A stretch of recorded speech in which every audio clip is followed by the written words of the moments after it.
Hey everybody, thanks for listening to the El Toro's podcast, exclusively now on Anchor.fm. If you haven't heard about Anchor, it's the easiest way to make a podcast. Here, let me explain. It's free. There's creation tools that allow you to record and edit your podcast right from your phone or computer. Anchor will distribute your podcast for you so it can be heard on things like Spotify, Apple Podcasts, and many more. You can also make money from your podcast, which is always a plus, with no minimum listenership. And it's everything you need to make a podcast right at your fingertips and in one place. I can't believe it took me this long to switch over to Anchor.fm, but I couldn't be happier now. So, get yourself started and download the free Anchor app now, or go to Anchor.fm to get started.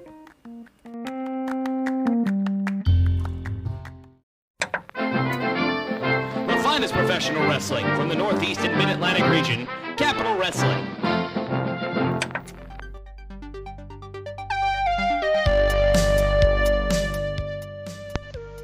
Welcome everybody to episode 6 of the Capital Wrestling Podcast. I'm your host, Sean O'Brien. You can catch us here every Wednesday afternoon at 12 p.m. at capitalwrestling.weebly.com/podcast. You can follow us on Twitter at Capital Wrestling without the G. You can follow me on Twitter at Sean Neutron. Last week we were able to have Ken Dixon and Bobby Shields on to talk all things Capital in the first show. And now that the first show aired this past Saturday, we got some results. You know, Ken was a winner. Also, Bobby won the tag team titles with Stan Styles, so that was really fun to see. The first champions in the company. You know, we have a lot more to get to. You can follow us on Facebook, YouTube, also on Patreon. And if you want to look to get tickets, go to tinyurl.com/capitallive. And if you want to look at merchandise, news about the roster, go back and listen to older episodes of the podcast. Go to capitalwrestling.weebly.com. And right now, today, we have a special guest. He's back with us. And it is the one, the only, Matt Ryan. How's it going, Matt? Sean, how are you? Doing well. Ready to talk about the first show that just aired this past Saturday, April 8th. Yeah. We got our first episode of TV in the bag. Next week, we crown tag team champions, and we take a look at Anthony Gangone, who will be debuting with us on June 3rd. Yeah, we have a lot to get to. June 3rd is the next show coming up that was recently announced last week. Once again, that's going to be at Cathedral Hall in Jersey City. Also, I just want to give a shout out to Guys from Queens Network, GFQ, with Andrew Zarian, and also Pivot Share for helping air the show this past Saturday. We also there's one more network in the talks right now, as I understand. Yeah, we actually have negotiations with some other people, but you'll be able to see it on YouTube, Facebook. It's already up on Pivot Share. Guys from Queens Network, we've had over 6,100 people watch our product past 72 hours. And that is an amazing feeling. I cannot tell you how amazing it feels to see all these people give us a chance. It's something really special. And I want to thank you, Sean, and thank everybody listening for being a part of Capital Wrestling and giving us this opportunity. Oh, my pleasure, man. It was really fun there to have the podcast and just set up in the little corner and have a bunch of guys come through. And coincidentally enough, the guys came to sign autographs for all the merchandise to buy later in the show for the fans. And they just happened to be there, so it presented some really unique moments. Yeah, and that's the great thing about Capital Wrestling. You never know what's going to happen. Anything can happen in Capital Wrestling. Live at 6:05. That's right, 6:05 every Saturday. And did you get a chance to watch the TV yet? I've seen bits and pieces. I just got back from my vacation, so I didn't have a chance to sit down and watch the entire show. But from what I've seen, though, it comes across really well. What the hell's a vacation? Oh, I don't know. I mean, I guess, you're such a busy guy that it was my first vacation in about a year, so it felt pretty good just to get away for a little bit, get out of the Northern Virginia area. Yeah, you know what? That's pretty awesome, man. Glad you got to get out. I've been hunkered down, supervising television. A shout out to Zane Decker, our post-production director, all the way in Australia. Make sure we look pretty on the TV. Capital Wrestling's going international. Yeah. Capital Wrestling has its claws cinched in almost everywhere in the country.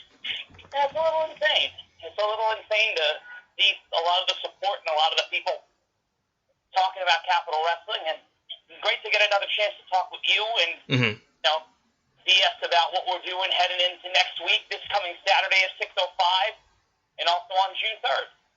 Yeah, you could call this, I guess, in a way, a State of the Capitol address, in a way. Yes, I'll be speaking from the altar of the cathedral and giving my commiseratory address to my people.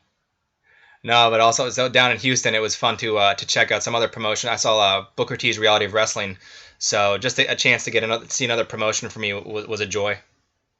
Yeah, man, pro wrestling's really healthy right now. There's a lot of great product, a lot of great talent, and you're going to see a lot more new talent coming to Capital Wrestling from all across the Northeast and Mid-Atlantic. We have 2 new talents signed. One will be debuting in September. Oh, wow. The other one will be debuting at our next event, June 3rd. He is a current champion in one of the larger independent companies in the Northeast. Ooh, we'll find out about him, let's say maybe in the next week or so. Get excited, folks. Like we should give his opponent warning first, because his opponent's going to need, like, a shield, a hammer, some sort of bat. But we'll announce it in the next coming days, but it's going to be one ripper of an announcement. That'll be definitely retweet worthy, and we'll be trying to shout that one from the mountaintops, I can already tell. Most certainly, man. We've got a lot of great talent lined up and a great roster. Mm-hmm.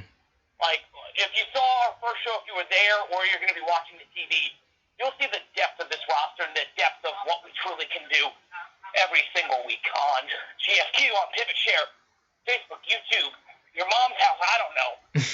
But it is really awesome. And I'm sorry if I sound out of breath. I'm walking up a very steep hill in dress shoes, so it may sound like I'm asthmatic. It's just that I'm really tired and fat.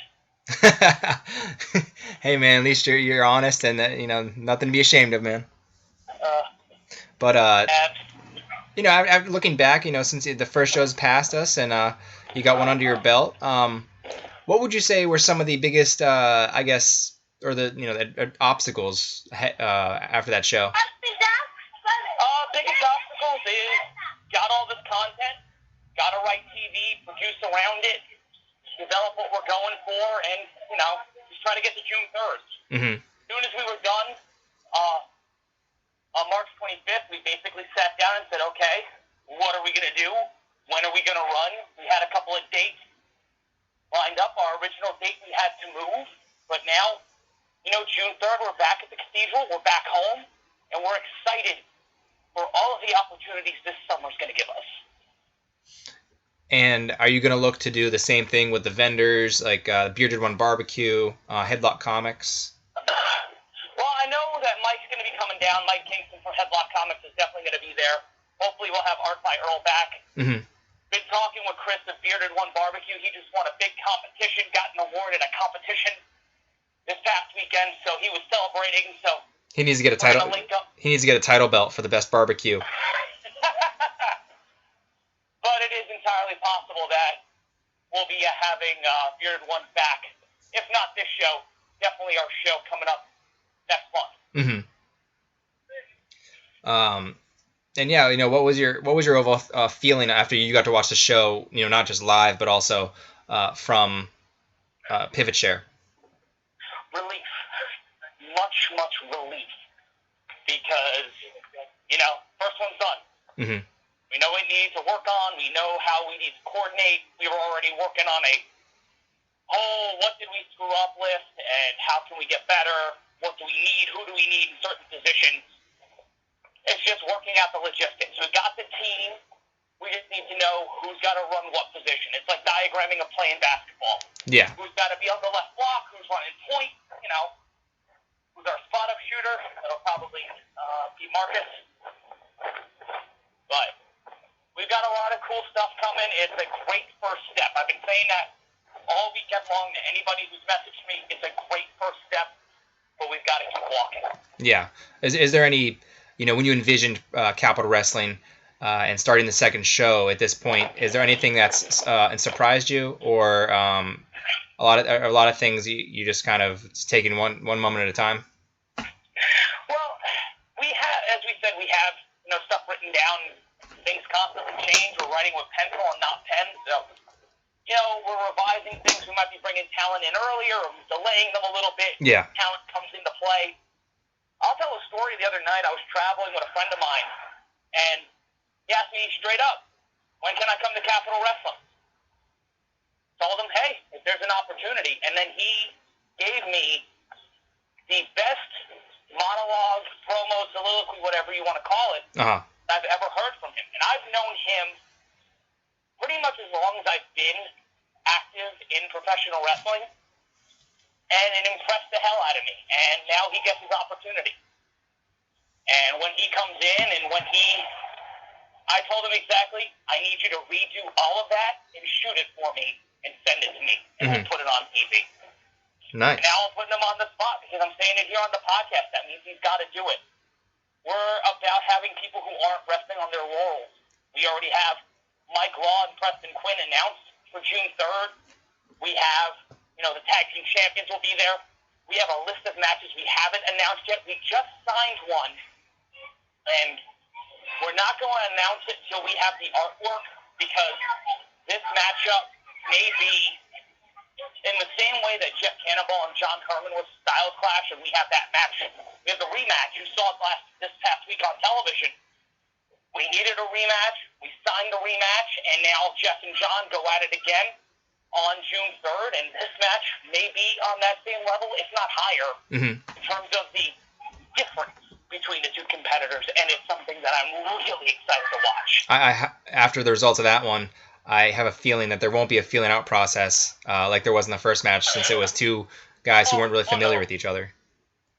Yeah, it's gonna be a fight on June 3rd. If you like what you saw when these two guys faced off against each other, whether you were live or you saw it on television, just wait till the next one, because I have an odd feeling this war is not going to be settled between now and June 3rd, or even now till next summer, because we have a July date lined up, and on June 3rd, not only will we announce it, but we will announce when tickets go on sale. So, Capital Wrestling is moving forward in major ways, and this summer's going to be a good one. Yeah, I mean, I really thought once they sat down in the middle of the ring with chairs, I really thought they were just going to talk it out, and people were going to go home happy with that. At one point, me and Marcus were sitting in the back, and we're like, is this going to be like some sort of therapy? Like, I don't know what's going on. They could do the little hand thing where they try to get the tops of the hands. Yeah. Just have a real heart-to-heart, like, Saved by the Bell moment. But no, they just decided to punch each other right in the face. Because why not? That's fully endorsed. Yeah, what's wrong with a little cranial trauma between enemies? So during that show, we also saw in the main event the triple threat with Logan Easton LaRoe, Leon St. Giovanni, and Preston Quinn. You saw the formation of what is one of the newest stables in the wrestling industry, and that's the NWA, the National Wrestling Alliance. I'm sorry, NRA. NRA. My fault, guys. NRA. Yes. And National Wrestling Alliance, one of the brand new stable in the industry. You got Tough Tim Hughes, Brutal Bob Evans, Preston Quinn. Are you looking to bring the entire NRA in, or what's the deal there? Well, right now we have confirmed that the Menfo Mofo Mark Bravura and also Bo Crockett will be debuting in Capital Wrestling on June 3rd. They will be breaking news. Caesar Hall. And it's going to be interesting. The NRA was something that sparked in the locker room of Capital Wrestling, and ever since then it's been growing like a virus inside pro wrestling. And while I may not agree, this is Matt Ryan talking, agree with the tactics of the NRA, I do respect it, because you have nearly a century of talent in the NRA, and it is going to be amazing to see what happens when they all get together on June 3rd, when the majority of the NRA comes in on June 3rd. Yeah, I'm looking forward to seeing what kind of mark they can make in the next show, and no pun intended there with Mark Bravura.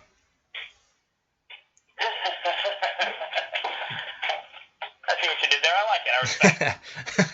But yeah, no, I'm definitely excited to see, especially, Bo, the progress he's made in his career. So, I mean, that's just another new look that Capital will have. And I guess there's different ways you're looking to implement the roster. Like you said, bringing in people early, maybe kind of shift them around in terms of what show they're going to appear on. What else is in the pipeline for Capital Wrestling right now? Well, as we said earlier, we're negotiating with another digital network partner, and that might change the entire face of Capital Wrestling. Mm-hmm. We're talking with someone who has established a brand new website, a brand new platform, and one of the people who runs it is a friend of mine. The other person is one of the most provocative names in the history of pro wrestling, one of the most controversial people who made a lot of money in pro wrestling. I'm throwing some hints out there, Sean. Uh-huh. So some people might pick up what I'm putting down.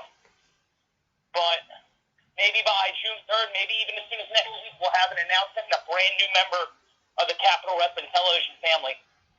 Also, I'm going to point out, if you want to watch Capital Wrestling, there are so many ways to do it. And why we're doing it days apart is because we want to give every single person the opportunity to experience and be a part of our different network partners and a member of our network family. Because if you watch Capital Wrestling on GFQ, you might fall in love with Matt Men. You might fall in love with Buster Tech. You might just fall in love with Andrew Zarian's pretty face because he's one handsome man. He has a hell of a beard. I'll give him that. I'm very jealous of that beard. Yeah, he and I we exchange beard information every time we meet up. So I'm gonna have to take some tips from you guys. Mine is just laziness. I only trim my beard once every 4 months when it gets to the point where my mustache is completely covering my upper lip and I cannot eat food like a normal human being. Well, also when you find like a nest of baby birds in there, you might want to switch it out.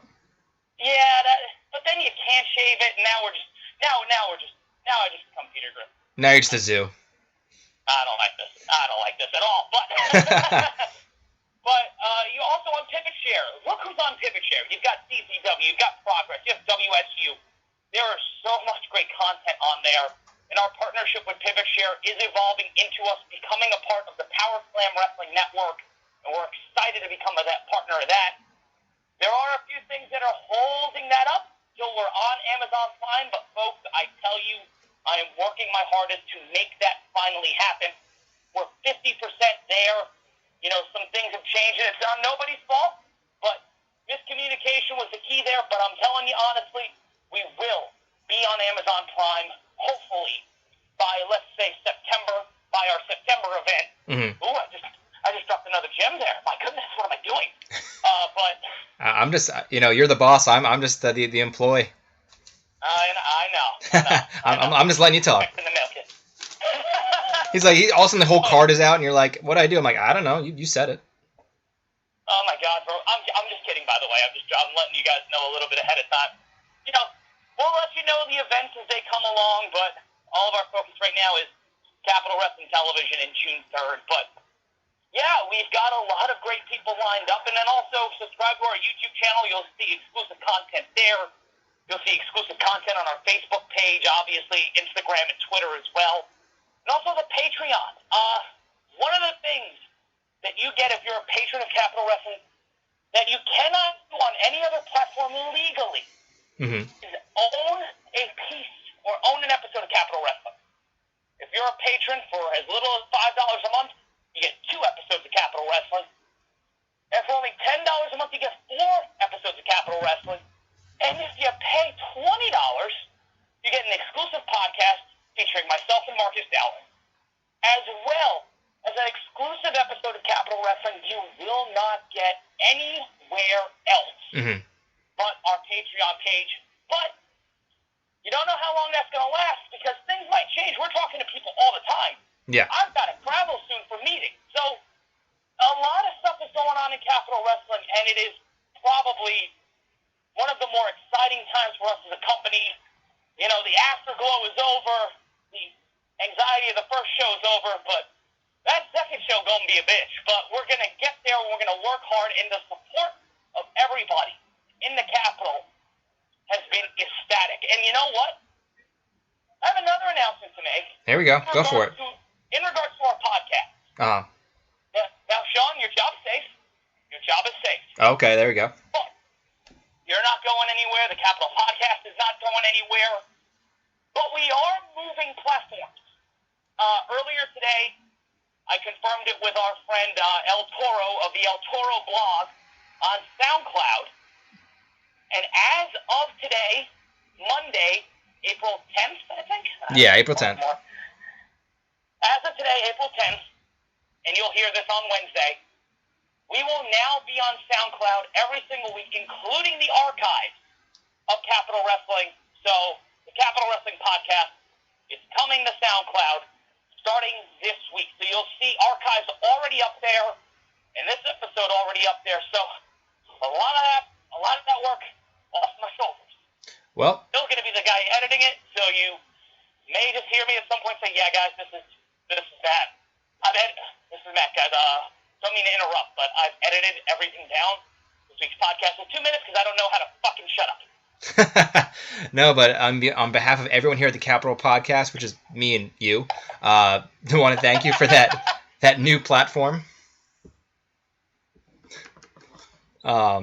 But also, one of the more really cool things about the company is the merchandise you guys had in the first show, and that is available. Really you can buy it anytime, not even just at the shows. But like the shirts, the posters, the cards. Is there gonna be any additions to that, or are you guys gonna keep the trading cards? Well, we're gonna keep the Capital Wrestling trading cards. Those will be available they're available actually right now on our Big Cartel page, capitalwrestling.bigcartel.com. And you will be able to get signed event posters, limited Capital Wrestling t-shirts, because Capital Wrestling, we miscalculated, and we sold a lot of shirts, and we ran out of large t-shirts. Oh, thank God I got mine. That thing is comfy as hell. Yeah. Oh, yeah, no, I don't want to wear mine yet. I've worn it once.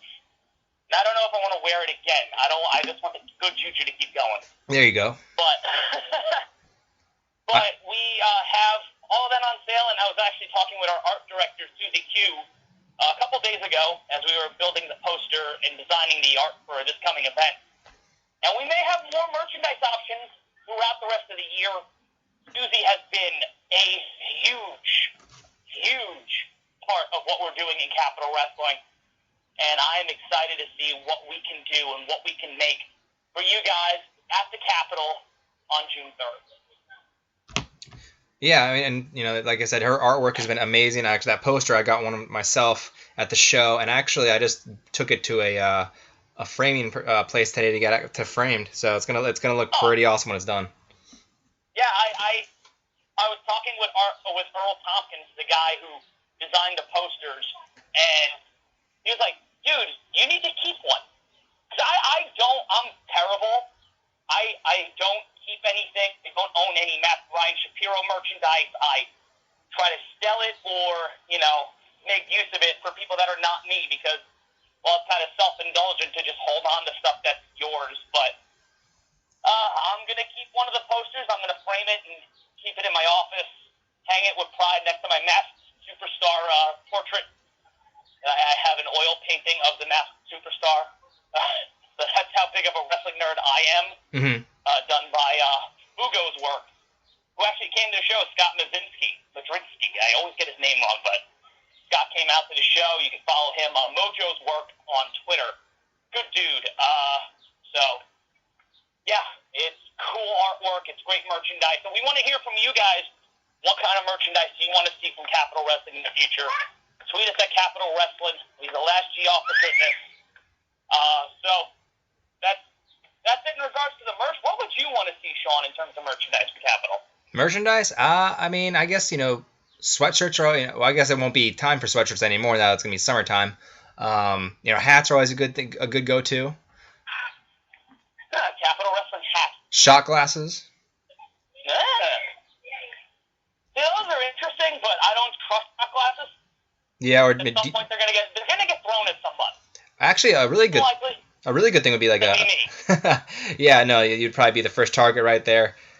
Oh yeah. Decals for cars, possibly something like that. Huh. Just rock it Discovery Street, getting ready to come to the show. And hopefully, for those who keep asking about parking, hopefully we will have that resolved. I feel like doing this is like a Chamber of Commerce meeting, like a city, like a town hall meeting. Ladies and concerned citizens of the Capitol. Here. Actually, no, we can get you a decal. You can put it on your pants. Since you walk all the time. Oh, that'd be good. But now, I mean, it's going to be a lot warmer, so you're not going to have to deal with the freezing issues like we did last show. It actually, I hope so.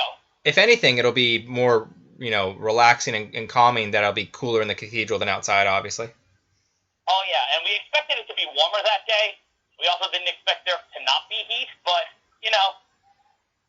situation, you give a little, you get a little. You give a little on the heat, you get a lot in the experience. Yep, we just had a dog debut. That's the Capital Wrestling dog. He's brand new to the program. It's Coco the Wonder Dog, ladies and gentlemen. Now, when you saw... 2 minutes I have in the day, off my dog. Now, when you saw the camera shots and everything of the first show, did you feel that those came out like you envisioned? What do you mean, like the video? The video and the photos. The video, say that one straight down look onto the ring. Well, I liked it. Mm-hmm. What do you think of it? No, I thought it was pretty cool. I mean, obviously I didn't get a chance to see it until it aired, but I thought it was a pretty cool visual when I was watching it live, seeing you guys look right up at it, and it felt like when you look that way, you guys just meant business, and the lights focused right on you. So I thought it looked pretty good, and then I saw it this weekend, and it looked even better. Yeah, it makes the most sense because we're trying to maximize the space we have at Cathedral Hall. And when you don't necessarily have a lot of room to put a traditional hard camera, and you don't want to take away from the altar, and directly across from our entranceway is the entrance to the building, and you want to get the most out of the entire venue, you gotta do what you can. And luckily we have that balcony where the pipe organ is. Yeah. So we were able to put the camera right up there. Great job. I'll shout out to Danny Walsh and Dee Silverberg, our video production team, who shot the shit out of that show. Great job to those guys. And a shout out to Dave Lane and John McClarty. Yeah, if you didn't give them a shout out, I was about to, because they did a phenomenal job. Yeah, this is my first time meeting John and Dave in person. Like, we talked a little bit in the lead up to the show. Marcus has known them forever, but yeah, they're great dudes. Yeah, they're great dudes, and their reputations precede themselves. I actually got pulled aside by a friend of mine who's a photographer this past weekend at a show. He's like, "Dude, you wanted me to come when you had Dave Lane and John McClarty?" And he told me as soon as I saw John McClarty was booked, I was like, why would I even be there? Like, you have the two best photographers in wrestling. And I was like, well, you're good. It was an awkward predicament. Yeah, because he threw himself under the bus. It's like, I can't really back over you. Brother buried himself. I couldn't do anything to stop it. The backhoe and everything. It was awkward. Yeah, but it was. I saw something on Facebook, a female wrestler talking about John McClarty, and she was saying, a lot of photographers they set up and they get kind of comfortable in one spot, and that's where they get all the shots from, but you constantly see him and Dave are constantly moving around, getting the absolute best shots and getting various positions, and, you think it might look they're in awkward positions, but hey, when you look at the pictures they get, more power to them.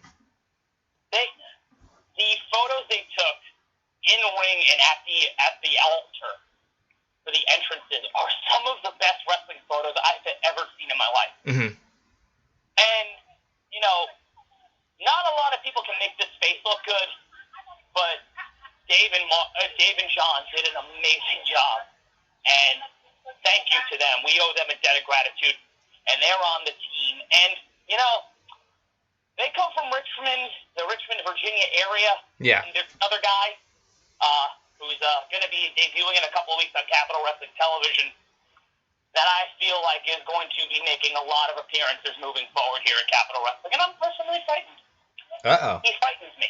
He frightens me a great deal. Well, he frightens you, then he frightens me, because I don't have that powerful beard to back me up. He's got a prodigious beard himself. He's also got hair. It's a weird. You'll see what I mean in a couple of weeks on Capital Wrestling Television. Is it going to be a loser has to shave the other guy's back match? I hope not. I Oh, but also, in the first show, you guys had the seminar before the show. Are you guys looking to do something like that again with, Kevin Kelly and Preston Quinn, or? Yeah, we certainly are looking to do more seminars. We are looking to utilize the deep experience of our roster, the deep experience of our friends and pro wrestling family to, bring out the best in every professional wrestler, either on our roster or off our roster. So if you want an opportunity, I actually had people say, when is your next seminar? Because I want to earn a spot on the roster. Mm-hmm. The best way to keep up with it is go to facebook.com/Capital Wrestling. We may not have a seminar this coming June, but we may have one this summer or in the fall. So keep tuned in to our Facebook or YouTube, the various TV platforms, especially Twitter and Instagram, and you'll see exactly when our next seminar is, who it'll be.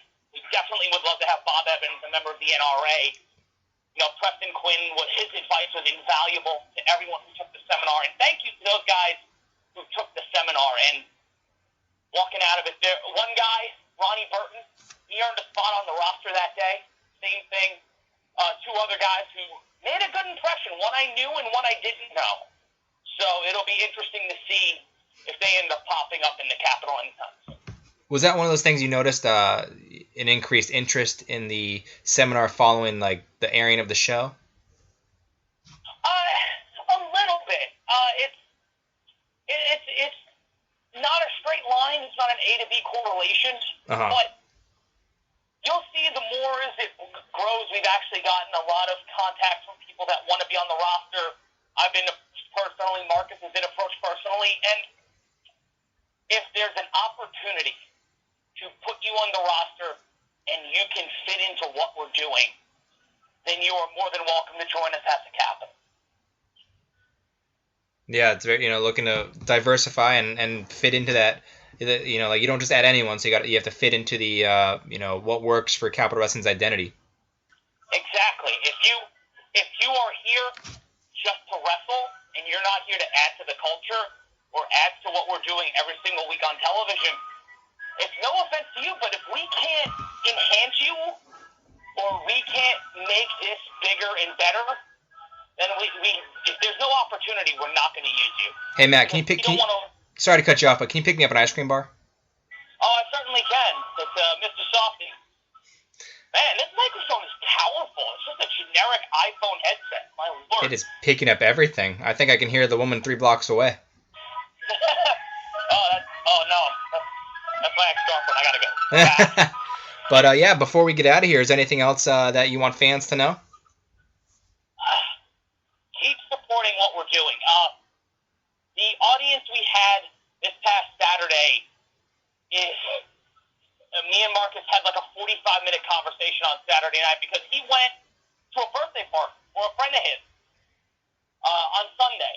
And the first thing they asked him is, can we watch Capital Wrestling on the TV at the bar?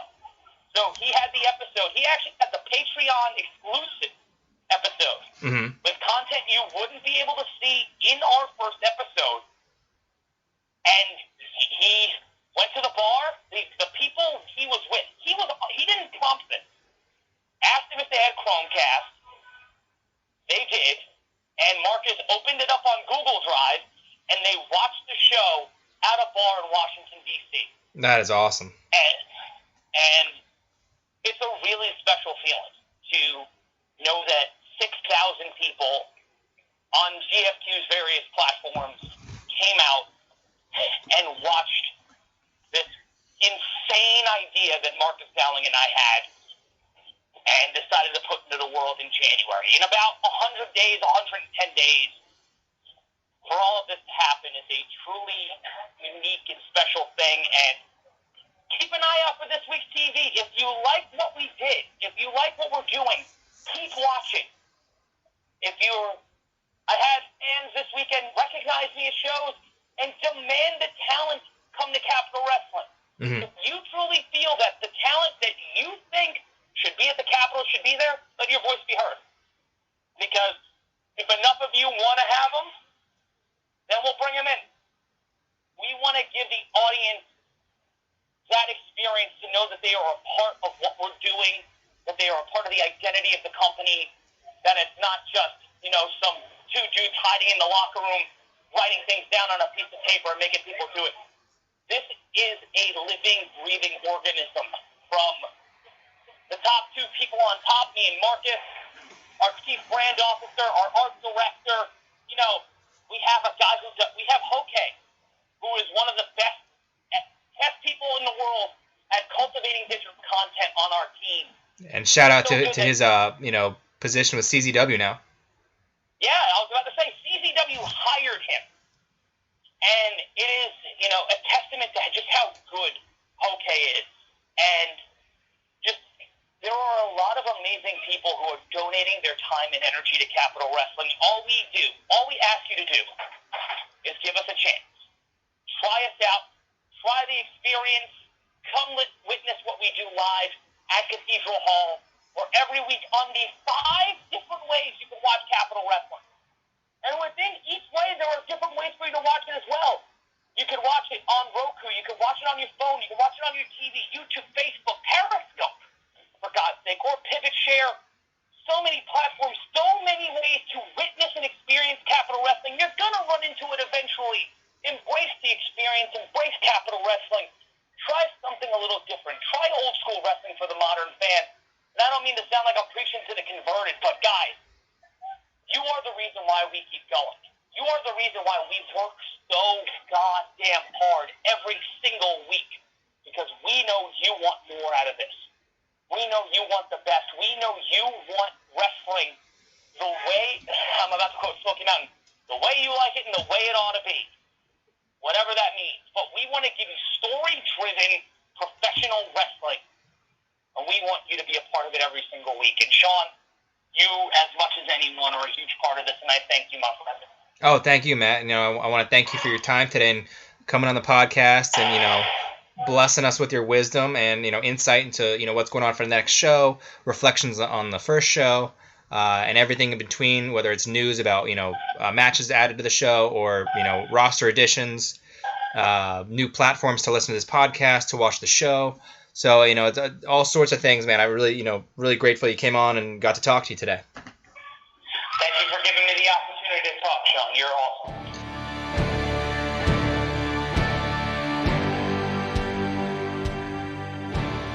Welcome back to the Capital Wrestling Podcast. I'm your host, Sean O'Brien. You can follow us on Twitter at Capital Wrestling without the G. You can also follow me on Twitter at Sean Neutron. I want to thank Matt Ryan for coming on a little bit earlier and giving us the state of Capital Wrestling and, reflecting on the previous show and looking ahead to June 3rd. But also, as we look ahead to June 3rd, the main event is going to see Preston Quinn take on the Colossal Mike Law, who's also the Intergender Champion of the known universe. You might know him from XWA, Tier 1 Wrestling, BCW, Legendary Action Wrestling, and also Warriors of Wrestling. Did I leave anyone out, Mike?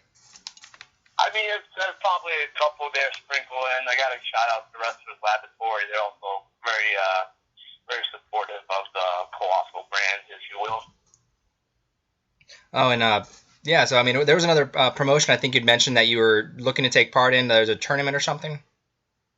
Yeah, I mean, I know BCW is holding a tournament that's for the heavyweight division, but the one I want to start off with, obviously the ECWA Super is probably one of the biggest tournaments of the year. And not only in the Northeast, but I would say in the United States, everybody from Low Key to one of the first guys that I even knew was, I didn't know what independent wrestling was before. One of the guys that I,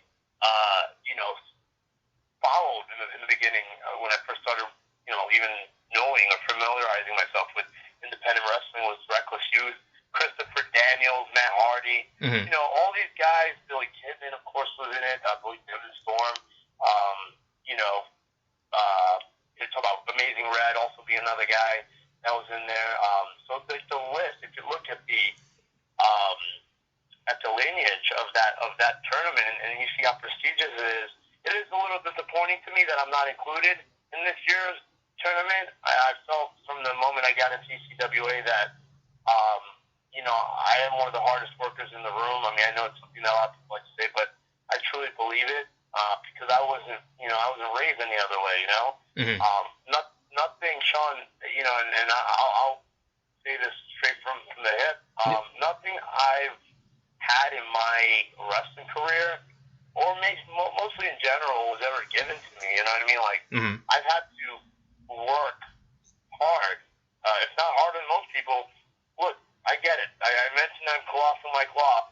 You know, people get the idea behind what the character is, but the person, that being me, knows the boundaries that have been put in front of me. So I know that I've had to overcome those boundaries time and time again. You know what I mean? Yeah, and it's, while there's a gimmick there, it's also that confidence you have in yourself that you're going to go out there and put on a hell of a show every night. Absolutely, absolutely. You know, I think I'll say this. I think that one of the hardest things, as far as in my head, that I've had to wrap around is two things. I would say maybe is it's the confidence level, and to be in this industry, especially now, with as competitive as it is. I mean, there is talent all over the place. You know, I mean, I went to Florida last week for WrestleMania weekend, and that whole week where there was WrestleCon and all these other organizations presenting their different brands. And I'll tell you, I know you talk about like Sammy Callahan's and the Joey Janela. You talk about the Flip Gordon's in there, and you talk about Dave Starrs. Like, those are the guys that and Matt Riddle, of course. But I'm talking about like the guys who have yet to break out. You know what I mean? Yeah. And myself included. But I would say, like, you talk about all the different young talents here in New York. Because I feel New York for the longest time was kind of overlooked because of the fact that you have some, ROH was bringing a lot of guys from the Midwest, from New England, from Massachusetts, Rhode Island. And I get it, that those guys are fitting a mold that they were looking at. However, and I'll give the guys credit where credit's due. I think a lot of guys like EYFBO should be commended. I mean, Chris Dickinson is another guy. I don't really know him that well, but I know that, he's a guy that, has represented New York in the past. President, I would assume as well. Jaka. I know guys that are great friends of mine, like Anthony Gangone, is a dude that really, man, if that guy is given the opportunity, oh man, I mean, when you give an opportunity, he excels anyway. And he's gonna be on the card come June 3rd. Yeah. No, that'll be plenty of talent out there. Is basically the point I'm making. It's very competitive, and a guy like myself, I just have to work that much harder, No, yeah, definitely. And the work ethic, as I can see, is definitely there. But also lately, I think you had a pretty high-profile tag match recently, right? Yeah, this past Saturday, and one of the companies that I really need to go out and give a shout out to is Warriors of Wrestling, man. Like, and again, it's not like I hadn't do my fair share of work and put in the time, to show them that I was somebody they can give the ball to. But they have really kind of been my home. It's been hard because when you've been around, I started training when I was 15 years old, in 1998, and here and there I took some time off, 1 or 2 years, and I always like to tell people, well, I may have been around for 16 years or such, or whatever the case may be. I would really only count 10 of those years because, as I did, I went to college. One time I got, really badly injured, and so I had to take time off sporadically to focus on other parts of my life. So I tell people, realistically, 10 to 12 years is what I would give myself. But Warriors of Wrestling is a company that really has helped me elevate myself because, and I got to thank Joey B, and Jake Gomez, two guys who have looked out because, without those guys, I don't think I'd be giving a lot of the opportunities that, and they go, despite the fact that a lot of people don't like him either, I think you can give Dennis Long credit, with that as well. We'll take a lot more harder work with that guy too, but wrestle, yeah, it was myself and my tag partner, Mark House. Big shout out to Mark from the experience, and we faced off against Paul London and Homicide, which when I saw it on paper, I was like, geez, like that's I think the most mishmash like tag team I've ever seen, So, Homicide, he's not going to remember it's not because of the fact that, but it's not like an important thing in his mind. But when I first started training at 15 years old, I went to this place called Arena, Puerto Rico in Bed-Stuy. And this is 98. 98 was a time frame where there's still a transition from these huge heavyweights to the smaller guys in the indies. So I had come in during that part. There was still behemoths walking around, you know what I mean? And he was like the very first person that I ever got in the ring with. I had no training, no anything. And I got in I guess, just to see if there's anything I could remotely do. Mm-hmm. And I'm telling you, I thanked him on Saturday, after it was all said and done, I told him the story. I go, look, man, like, I just want to say thank you for not killing me, at that point, because I had no business to be inside of a ring, man. Like, it just wasn't, but... How old were you at the time? 15. 15 back then? Wow. Man. And how did you feel the chemistry was this go around? He's one of the guys that I've always wanted to get in the ring with. But again, my confidence level was never great for many years, which is why I think now's why you're starting to see me come out more. You're starting to see my name out a lot more, is because of the fact that I have that. But I'll tell you, man, I'd love to face him one-on-one, because I feel that him and I would... what people don't realize about our industry is that it is competitive. And then you think about the passing of the guard. You think about the idea of, like, can I outperform you? Can I look better than you? Can I do this? That's where the competitive edge lies. You know what I mean? It's like, that's what people don't realize. At the end of the day, we are competition, not only to have our spot, but to maintain our spot, but also get, to raise our stock. Mm-hmm. You know what I mean? That's the competitive edge of what we do. But he's a guy that, I would love to just, go in there and just, it was a brawl. Saturday was a nuts, man. It was a brawl that turned into a wrestling match that, had very good intricacies to it. Paul London, a guy, who I also have utmost respect for, has not lost a step. He's another guy who really, a lot of people could learn a lot from, as well as Homicide. Yeah. It was a little hard hitting. I'm not gonna lie. Not a little. It was very hard hitting. I felt that Mark and I came prepared mentally, because this isn't us from like years ago, a couple years, because I know it took him time as much as it took me time to get ourselves assimilated with the confidence that we need in order to propel ourselves. Yeah. So it was just, that's what it was. We knew going into this match that we are the experience, man. And I'm not saying this just like as a BS. I'm saying this as legitimate. Like, I know that we have all this years of experience behind our back, and this is why we were put together. Was we were going to, carry this division, but also show people outside who've never seen Warriors Wrestling that we are the real deal.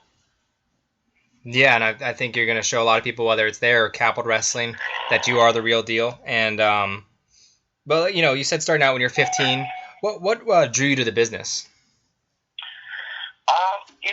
I think a lot of people say, like, they're fans of certain wrestlers. Like, I was a Hulkamaniac when I was younger. There's pictures of me as young as like 6 years old with the Hulkamania bandana and title and all that good stuff. My first match I've ever watched was the Macho Man Randy Savage versus Ricky Steamboat at MSG inside of a steel cage. And I remember that very well, actually, because that was the night that we were all going to get beat up. My uncle, who's a rabid wrestling fan, he was actually an official for a local company a couple of years back. He was drunk. Started, those air horns? Yeah. Those, the air horns. So, mind you, those things are annoying. Like, people use them when I perform and I wrestle, and, it's like, I could see that being annoying when you're trying to cut a promo or talk to somebody, or, it won't throw me off my game now, but I can't imagine being a fan and in the bleachers if somebody's doing that thing while you're trying to just have a good time. So, I believe it was like 5. I'll be honest, that's 5. My brother was 7. He's like 2 years, year and a half older than me. And my dad, along with uncles. We're there. My uncle, is Angel's just drunk off his mind, and he's blowing his air horn, and the guy in front of him, along with his crew, are like, look, I'm telling you right now, shut that thing down, throw it out, whatever. And he just keeps doing it. And, one thing led to another, man, and like, it was going to get real quick, man. Like, we were going to be able to there would have been a main event after the main event, pretty much. Yeah, I was at a show over the weekend, and I heard an air horn, and it's one thing to do it at a bigger show, like a WWE show or something, but you're in an independent show, it really stands out, and it does take away from the overall show. Yeah, look, I am one for having a great time at a wrestling show. I encourage it. To me, the air horn, like I said, as a wrestler, a performer, you got to be able to adapt to anything. And an air horn to me is not going to stop me from doing what I got to do. I'm going to get my job done, whether it's an air horn or whatever. Right? But for a fan, I'm talking about if I'm on the other side of the guardrail. Yeah, that's going to annoy the hell out of me. No, I totally agree. Without having to lose my hearing either, Yeah, especially if you're right next to it, like that would be ridiculous. Absolutely. But yeah, so I mean, your first match, when was that? Wow, first match was. My first match as a student, like we have these student shows, like was this place called Arena, Puerto Rico, and I think it was in a walking distance, man. It was a pre-show before a main show, which had like Jimmy Snuka, rest in peace, and a couple other guys, veterans and whatnot. Against this guy, I was his name is, like everybody did a Maniac Mike Myers thing. That was the name of the kid. Maniac Mike Myers, and oh my God, it was terrible. Like, I look back at it like, geez, Mike, what are you thinking, man? Like, I had a mask on because, it wasn't exactly legal for a 16-year-old to be wrestling. Yeah. I actually had to be 16 because at that point I've been training for like a year. Was that up in New York? Yeah, that happened in New York, New York, over in Bed-Stuy. St. John's Church, like a dilapidated church over in Bed-Stuy. That's like where a lot of guys got to start. No one will ever admit it, and I don't blame them. So you definitely coming to Capitol with their cathedral. You're definitely used to wrestling in churches then. Yeah, absolutely. Although that cathedral over at Capitol Wrestling is amazing. It's a great venue. All things aside, that they really gave that place the full treatment. And I'm telling you, like, even if you're not a wrestling fan, I've always been. I used to help run a company called SW Wrestling in New York, and they were up to some pretty big things. And then some minor setbacks happened, some major setbacks, whatnot, and then the company closed. But I was always a big believer in production because you could pass by and be like, okay, talent might not be great, but if we put them on a stage where they come off as larger than life, then you're not giving the fans just a wrestling show. You're giving them, and no pun intended, you're giving them an experience, and that's what people want. You know what I mean? Like, you think people like to go and pay $15, $17 for a movie ticket? No, nobody wants to do that. It's expensive, but they do it because. Like, they like the ambiance. Yeah. They like, the whole idea of this outing. And that's what wrestling promoters and all these people need to get across their heads. Like, what am I going to do to bring these fans in? What makes my product different? Production for me was always I was always a big advocate for it. And Capitol Wrestling is doing just that. Yeah, and I think this time around it was a little bit colder for the first show, but coming up for the second show, it'll be in June, so it'll be a lot warmer. And I think, if anything, like I was talking to Matt, and we were saying that the cathedral actually will cool people down.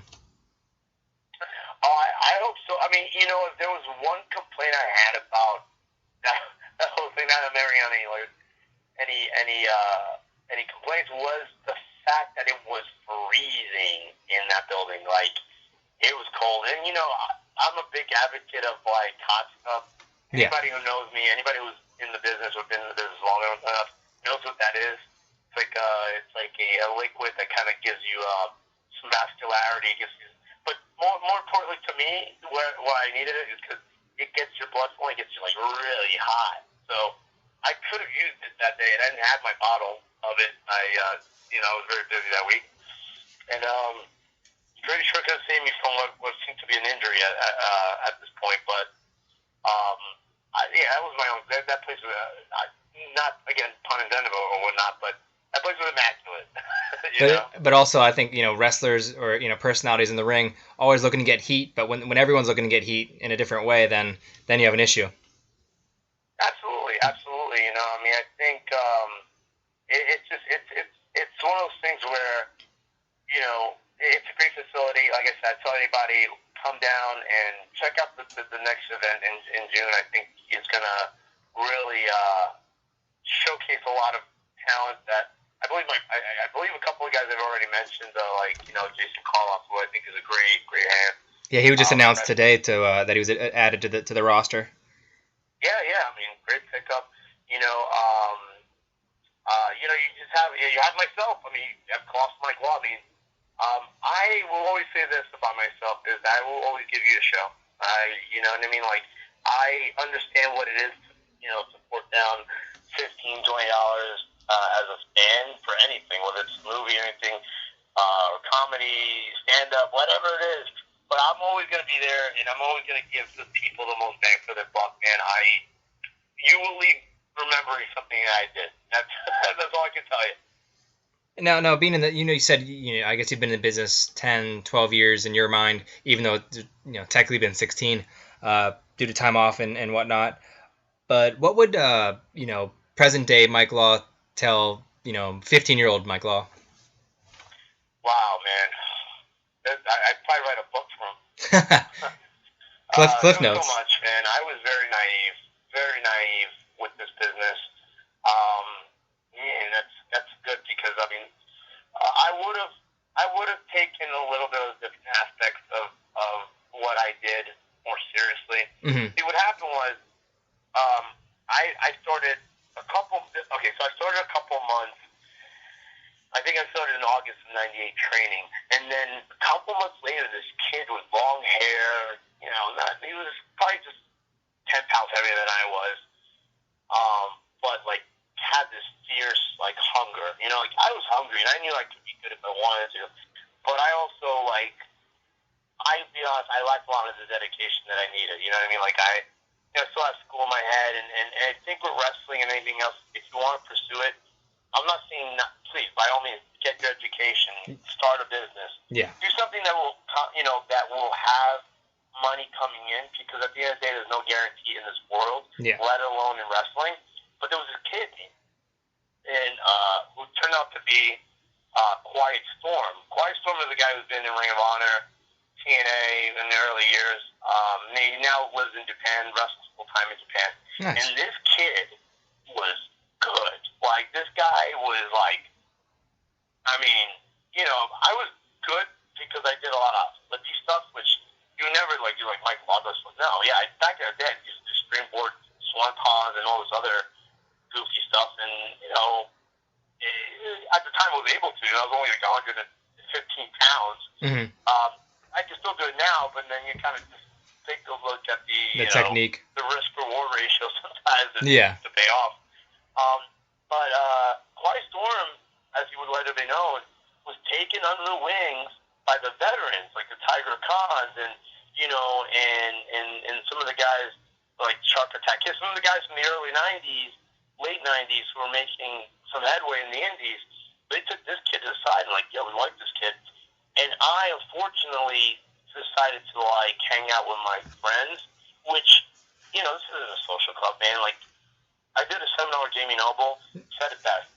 You're only going to get better if you hang out or perform with people that are better than you. And I mean, obviously, that's something you think yourself, that's common sense. But when you're stuck in the loop of wrestling and you make friends with these people that, and it's a brotherhood in that sense, you kind of forget, where the prize is. You kind of get detoured a little bit. And I think I did that for many years. I made the mistake of getting comfortable and complacent. I should have been lifting weights way sooner, man. I know a lot of guys today that look at Ray and look at this guy and look at, these guys are not as big. no, man, you need to listen. You need to be, not because of the sake of, like, the look. People, yeah, the look is important. You want to look like a wrestler. But I'm telling you, just for the sake of the bumps and the falls that you're going to take, if you're a young guy who's trying to get into this, first of all, wait till you're 17 or 18. I couldn't have stressed that. I was way too mature to be in wrestling. But also, like, train your body, work out, eat right. You know, like, these are things that I took for granted. Mm-hmm. And stuff like that. Confidence. I didn't have any confidence for years. You know, like, that's something that comes with building that up. But because of the fact that I was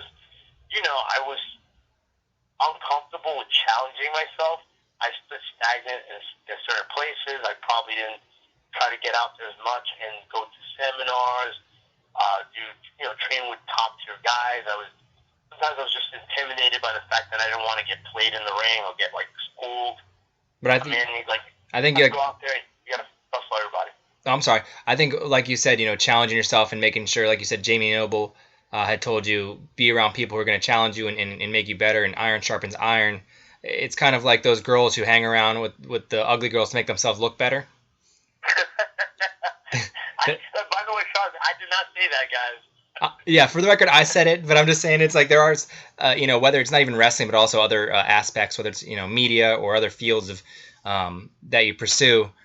People just don't want to challenge themselves. They constantly like stay with other people so they feel better about themselves. Yeah, in that aspect, I agree. I need to branch out and just be around people who are looking to, have their eye on the prize. Unfortunately, the group that I was with, they're good, bunch of good guys. Never will take that away from them, but they weren't looking to make this a career. To them, this is just a fun time. And even the guys I ended up being with later on, in terms of like who did this, they ended up burning out, which is nothing on them. This life isn't for everybody. It's the truth. There are guys who make it to the WWE or one of the, and then they turn out this isn't what they want to do.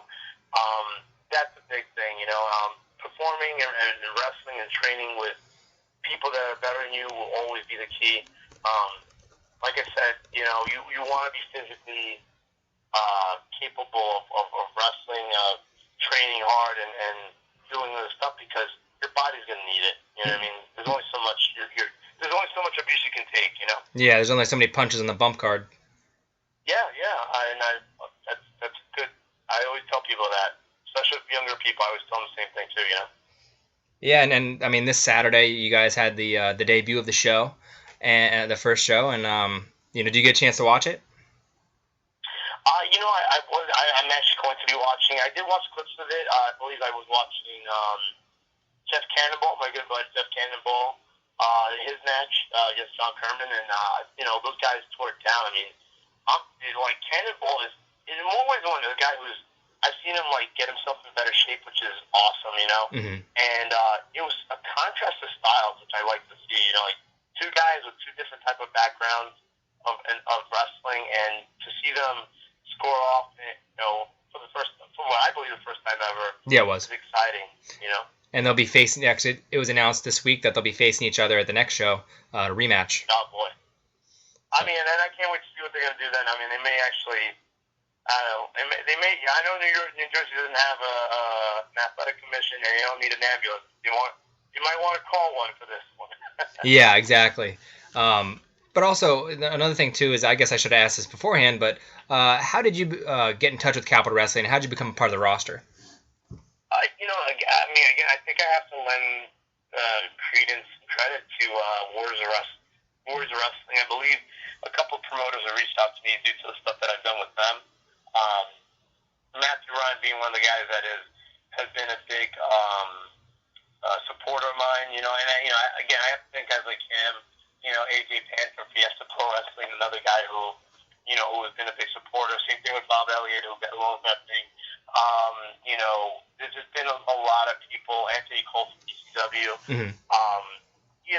Just having those guys support and constantly,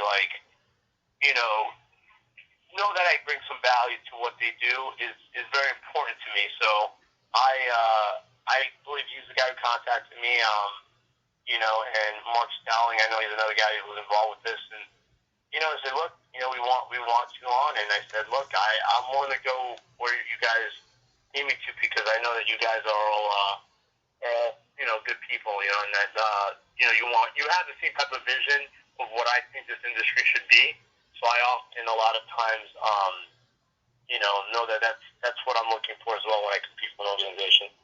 And that's the biggest thing with Capitals. They have their own identity, so they're looking to add people who fit into that identity, and they're not just like haphazardly adding people just to load up a card, because they're trying to connect each show. What are your thoughts on how you fit in like that exactly? Well, that's the thing. That's why that to me is a big thing, because I remember in the past I did a couple of shows for some organizations in Pennsylvania and in Philly, and I remember there was shows there had to be legitimately 60 people in that locker room, and I even said, I was like, you know what? I made the trip, and I said, I'm okay. I'll stick this one out. There is a privilege of doing what we do, and I find it like not on that end, but like I see a lot of new people out there, a lot of new talents who are good, but have like a sense of self-entitlement that I've never seen before, and that to me bothers me. It's one of those things where I'll be performing for this many years, and I'll look at that, I go, like, what's going on? Like, I don't understand, like, how these people can feel that they're owed anything. But to me, a spot in a show is still a big deal. And when I'm given that opportunity, I don't take it lightly. So when Capital Wrestling said, look, this is what we need from you, I said, look, I thank you guys for the opportunity. I will put forth the best possible match I can put, and we will make this a successful venture. And first showing was very impressive. I think going forward, we're going to do a lot of great things. And all I've ever said to anybody was, give me the opportunity. And if I fail, then that's on me. But when I'm put in there and it's a throwaway or it's an opportunity where I can't really showcase my talent, then don't expect me to really you're not going to be able to see everything I can do. You know what I mean? Yeah. No, I mean, that was, being there live myself, even amongst the temperature and all that. It was a really cool atmosphere. The band was there. They were tuning up. I got to meet you. We got to talk a little bit, and just see guys warming up, and then eventually see the show happening. And it was very. And then you had the barbecue. So all sorts of things made it a really unique experience. In the main event, you had the three-way dance with Logan Easton LaRoe, LSG, and the Pain Train Preston Quinn. What were your thoughts on that main event? Stylistically, I thought it was. When those three-way dances are put together, because it used to be where it was like, not that it's not special when it's done right. Like, I believe Capital Wrestling did the right thing by putting three different talents with three, different styles together. That's when that works. But when you have there's been so many times I see, three ways and it's just not very, the net's not very good. This one was one of those exceptions. These guys, Preston Quinn is a guy who's been around for a very long time. This was meeting him backstage was the first time I've ever met the man. Nice. But I've heard of his name plenty. The other guys in that match were also very talented. Giovanni, guys from Ring of Honor, who's been, lighting up lately, and he's going to be the Super 8 as well. So yeah, Giovanni is one of those guys that I certainly hold in high regards as well. So the talent there is amazing. You know what I mean? Like, they are able to just not, like you said, throw a bunch of guys together, which is my big pet peeve. When people are thrown together with no rhyme or reason, and then they expect people to be emotionally invested. And then they put them on there for 3 or 4 hours and you get burnt out. Oh my gosh! I did a couple shows recently that went 5 hours. Like, what is this? I mean, come on. That is. I love wrestling more than anybody, but yeah, more guys. Come on. I think I heard Wrestle Circus was doing things like that too. They were going put on really long shows. Here's the thing, the atmosphere indicates, I'll put it this way, the shows like Beyond and Wrestle Circus has that niche crowd. They can do it, and they're not gonna get flagged for it, because that audience has been built to believe that that's what they're looking to You know what I mean? Like, Yeah, they're conditioned for it. they're conditioned for it. Exactly. Thank you. They're conditioned for that. But most indies, and the talent on those shows, by the way, Wrestle Circus and Beyond, are freaking amazing. No, But definitely. a lot of these indies that do it don't have that. They don't have that niche crowd. They don't have. These are people that are either casual fans, family and friends, etc. So that, to me, is your market. So why would you try to do a 5-hour show in front of a market that hasn't been, as you said, conditioned to do that? Beyond Wrestling and Wrestle Circus have that audience. They built that audience, all respect. And so they're used to that, and they're not, to them it's gonna be none the wiser, and that's great for those guys. But for the average indie, that's not the case. But we also saw even on a bigger scale with WrestleMania, whether the pre-show into the how it bled into the main show. I mean, that was too much even for mainstream fans. Yeah, and believe me, I love pro wrestling. This is what I do, and I love it, and I'm the biggest fan you'll ever meet. But even they have. I don't know. Who am I at the end of the day to say what they thought or whatever? But yeah. For the wrestling fan who went to that week of shows, where if you went to WrestleCon, if you went to Spring, any of the local indies that ran that day, a WWN Live Experience, Spring Break, or WWE Access, all that stuff, man, you took in clear of over 40 hours of wrestling at the least, in my opinion. If you visit every one of those, so by the time Monday came around, you probably never want to hear about wrestling again, at least for another week. And I saw stories of people on Twitter and stuff like that, drinking the entire time. I'm like, I'd be passed out halfway through the weekend if that was the case. Yeah, I'll put it this way. My brother is an official. Yeah. And I think he had a show that he had officiated until 3 in the morning, which, again, I believe it was beyond. I could be wrong, but that audience has been built in for that. Like, I remember for a Kaiju Big Battle, I did a show in Queens, and Kaiju Big Battle was right after. That show started at 11:30, 12 o'clock. Mm-hmm. And this was before the commission, put a lockdown on that. But, yeah, Kaiju Big Battle had a pretty, I would say, decent-sized audience. But that's the crowd they're going for. These aren't really, those fans for Kaiju aren't necessarily wrestling fans. They're not going to tell you who Dean Malenko is, or the Dynamite Kid, or Giant Bob. They're not going to tell you who any of those guys are, but they will, with the characters that they have, that's their niche, Yeah, and that's one, thing that Capital Wrestling did a good job of, where they're having characters, but also keeping the show to, a really good length. But that brings us to June 3rd. You're announced for the main event against Preston Quinn. How much of an honor was that for you? To me, it is. It's an honor regardless, because to me, I was trained at a time, mm-hmm. Where it wasn't a privilege, man, to get in the ring. We weren't told, again, it's just an old school mentality, because there were nights that I took some beatings. If I were to look back at myself, if I was to take a time machine, I probably would have oh my God, get the kid out of here, there was some severe, physical, and it was nothing where, thank goodness nobody tried to permanently injure. It wasn't anything like that, but there was a lot of physicality that I don't think a lot of, and the crazy thing about it, Sean, is I think I got it easy, mm-hmm. if you can believe that. I think towards I was at 98, 99, those are the years where wrestling had exploded. So everybody was opening up a school where everyone had, whatever training, and, companies were being more lenient towards the training because they wanted to make money. Yeah. And I get it. But as bad as it was for me, which it was at times, it was really bad. I think could have been worse. I had it a little easier than mm-hmm. the guys before me. So if that says anything. Yeah, I mean, you definitely want to make sure that you get trained properly. Like you said, some people out there don't, they get, I guess, the quick route, but that's not always going to be that's not the best route by any means. Yeah, it's stupid. And honestly, and it won't happen because the almighty dollar will, trump everything. pun intended.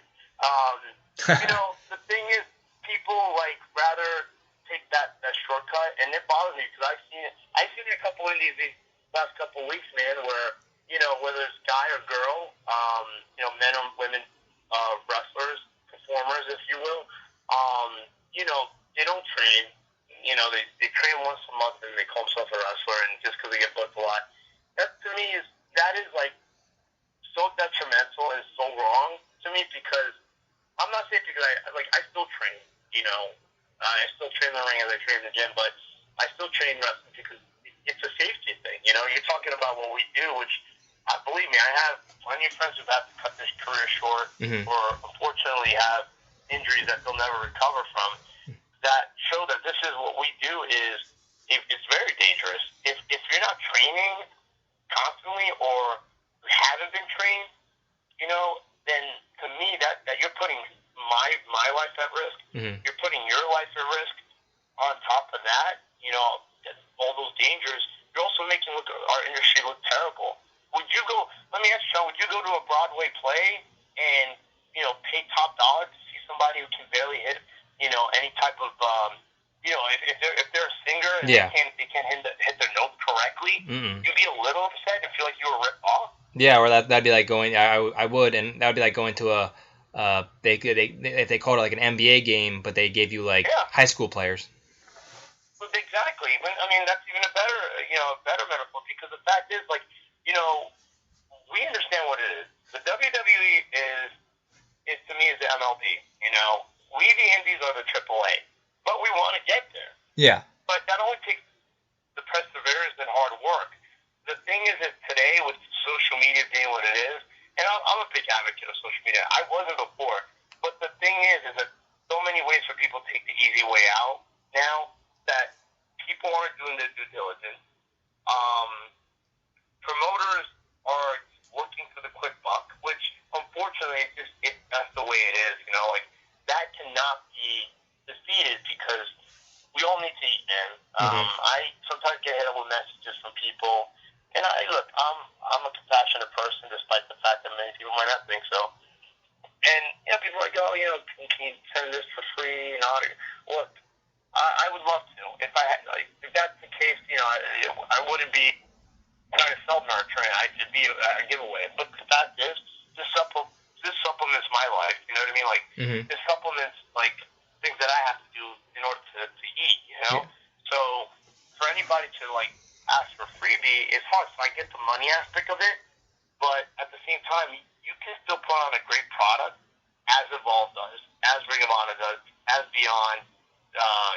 Capital Wrestling, Warriors of Wrestling, DPW, which is a company that a lot of people don't know about, but they draw 400 or 500 people, and at the end of the day, they're doing well, and they're putting out quality shows, and that's the thing. That's what keeps people coming back. If you deliver good enough quality, the people will come. Yeah, and I mean, I don't know if you saw that picture of Preston doing the pile driver to LSG. That was on Facebook recently. Shout out to Dave Lane and John McLarty. But if you do that move with two rookies or two people who weren't trained correctly, it could go a lot worse. Yeah, I mean, you're talking about two guys who are very much excellent. I mean, that's the one going to be reviewing the whole thing over again. Yeah. They give some pointers. You know what I mean? I think one thing, people are like, do you still watch wrestling? Hell yeah, man! I study my opponents, believe it or not. I mean, I don't know if I should be saying that, but I really do, because I like to see what they're doing. I like to see what I can. People who are outside our business don't realize the competitiveness of what we do, because it's all been led to believe that it's like entertainment, which you and I know it is, right? Mm-hmm. But at the same time, my intention against Preston Quinn is to stand out. To show everybody that I'm the main event, not him. You know what I mean?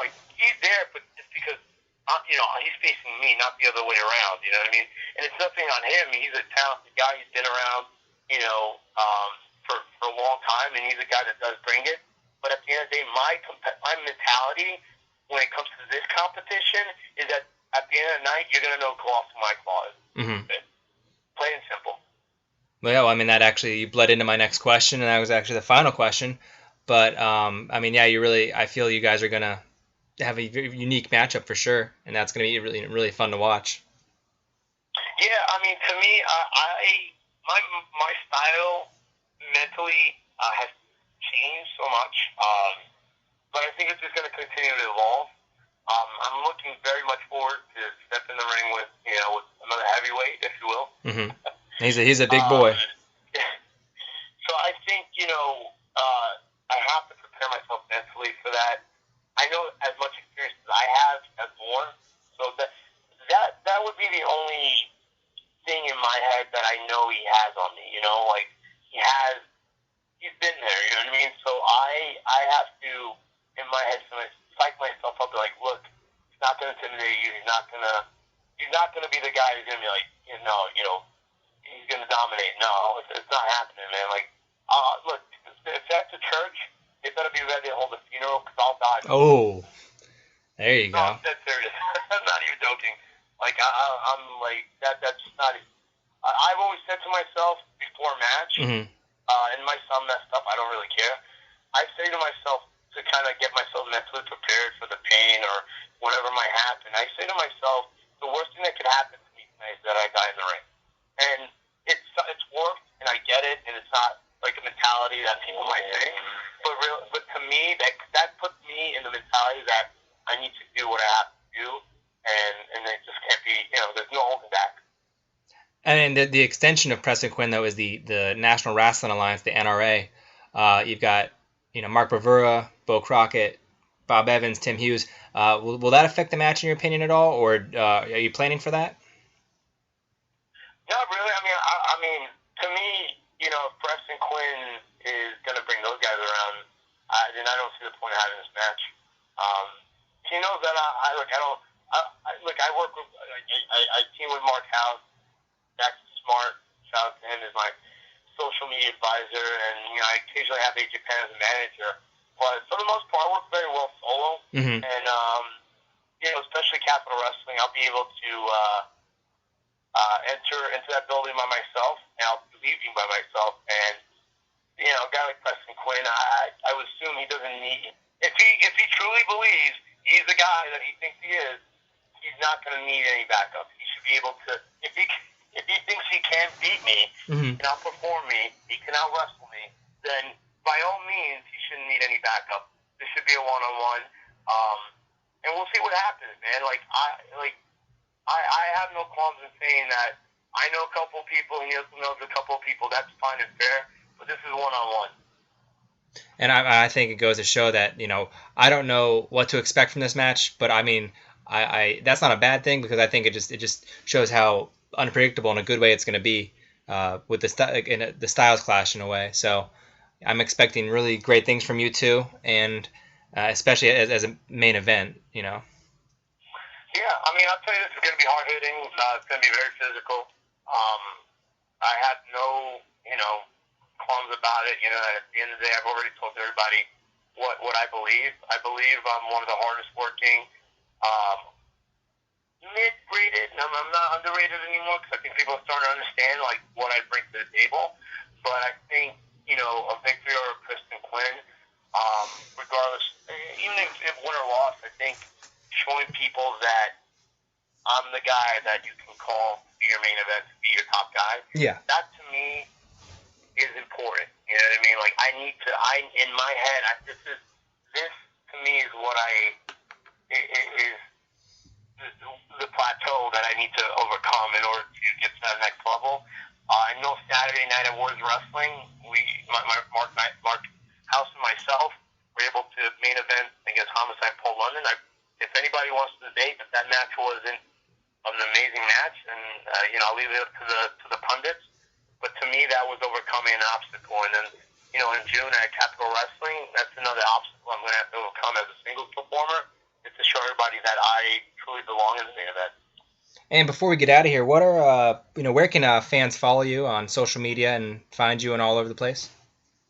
On Twitter and Instagram, same thing. At Colossal Mike Law, all capital letters. Very simple. Colossal Mike Law, all one word. You can shop for my shirts, my T-shirts, also there. There's links to that. on either Twitter or Instagram.